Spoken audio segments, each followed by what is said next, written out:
अब हम बात करते हैं 7.1 का अंतिम प्रश्न, प्रश्न संख्या 10। बहुत ही अच्छा प्रश्न है, सेम इसी के जैसा एक उदाहरण है अपनी किताब में, उदाहरण नंबर 4।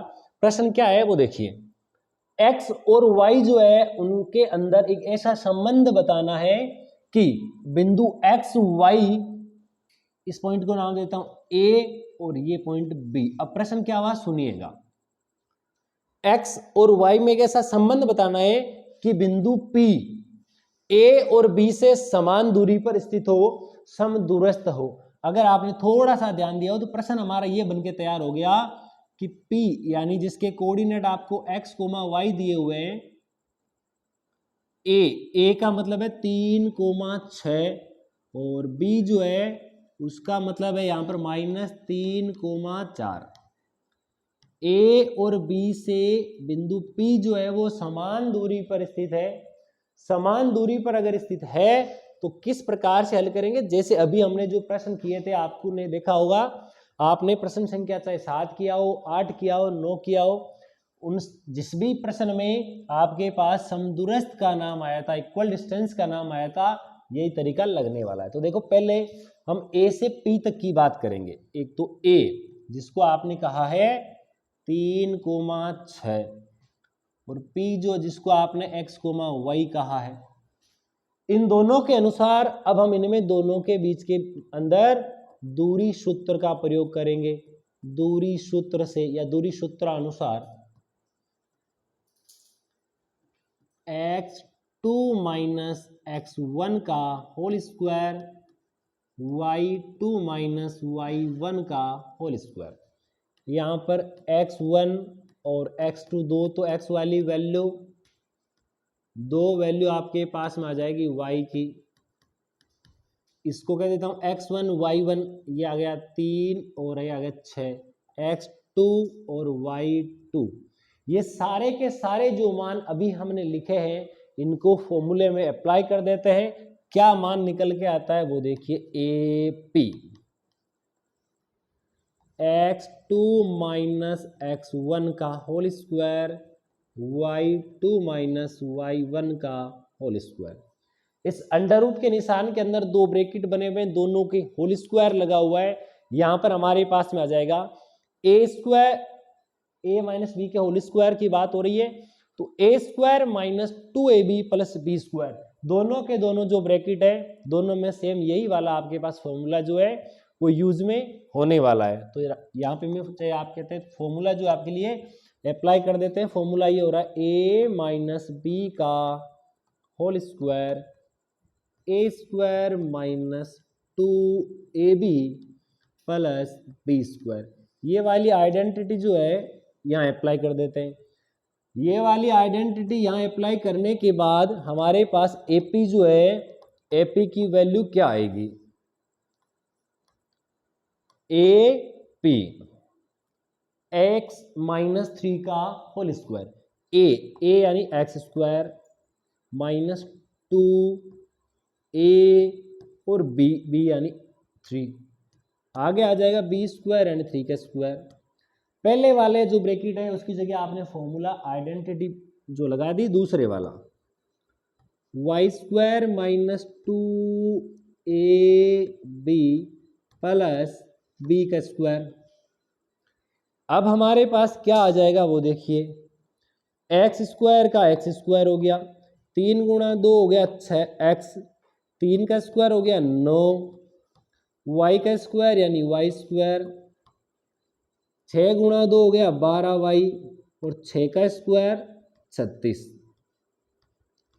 ये आ गया हमारे पास समीकरण नंबर 1। समीकरण नंबर 1 आने के बाद अब हम बात करते हैं दूरी सूत्र से पॉइंट जो है B से P तक वाला।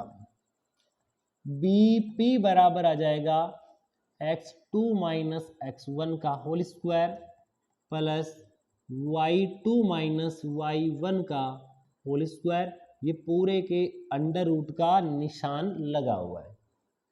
इतना होने के बाद अब हम जो है x1 x2 दो तो x वाले मान और दो मान y वाले कौन कौन से हैं वो देख लेते हैं। ये कह देता हूं x1 y1 है, और ये हो जाएगा x2 और y2। इन चारों मानों को जो है b p के बराबर में हम लिख देते हैं।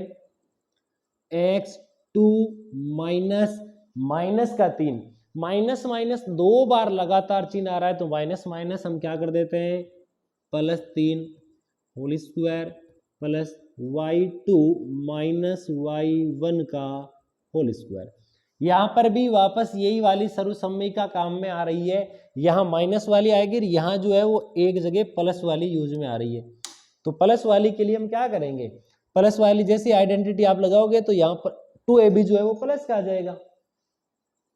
यहाँ हम लिख देते हैं ये वाला a² plus 2a into b plus b², second वाले ब्रैकेट में a² minus 2a into b plus b²। इस लाइन को थोड़ा सही लिखने पर हमारे पास क्या मिलने वाला है, देखिए x², 3 गुणा 2 मेरे पास आ जाएगा 6x, 3 का स्क्वायर 9, ये y², 4 गुणा 2 8y हो गया, 4 का स्क्वायर 16, और जिसको आप कह सकते हैं समीकरण नंबर 2। समीकरण 1 और समीकरण 2 दोनों में जो भी आपको मान दिखाई दे रहे हैं, दिखने वाले मान की जो आपको प्रश्न में लिखा है कि दोनों दूरियां समान है, दोनों समदूरस्थ है, ये वाला मान इस वाले मान के। अगर दोनों दूरियां बराबर है तो प्रश्नानुसार ये लिख देते हैं जो है आपके पास में अकॉर्डिंग टू क्वेश्चन, प्रश्नानुसार हमारे पास ये आ जाएगा a से p तक की जो दूरी है वो b से p तक की दूरी के बराबर है। या तो आप जो आगे वाली लाइन लिख के अंडर रूट से अंडर रूट काट दो, दोनों पक्षों का वर्ग कर दो, या मैं तो ऐसा कह देता हूं AP² बराबर BP²। स्क्वायर का मतलब हुआ AP का और BP का आपके पास समान है, दोनों अंडर रूट के अंदर लिखे हुए। जैसे स्क्वायर करोगे अंडर रूट हट जाएगा, इसके अलावा कोई बदलाव नहीं होगा। यहां से लिखना शुरू करता हूं, x² माइनस 6x से यहां आ जाएगा x² माइनस का 6x plus 9 plus y² plus 9 plus y² minus 12 plus 12y। ये आपके पास में 12y जो है माइनस का है, ये रहा, ये निशान प्लस का नहीं है माइनस का है। माइनस 12y प्लस 36, माइनस के 12y प्लस 36, ये एक तरफ का काम हो गया। दूसरी तरफ लिखा x² plus 6x, x² plus 6x plus 9 plus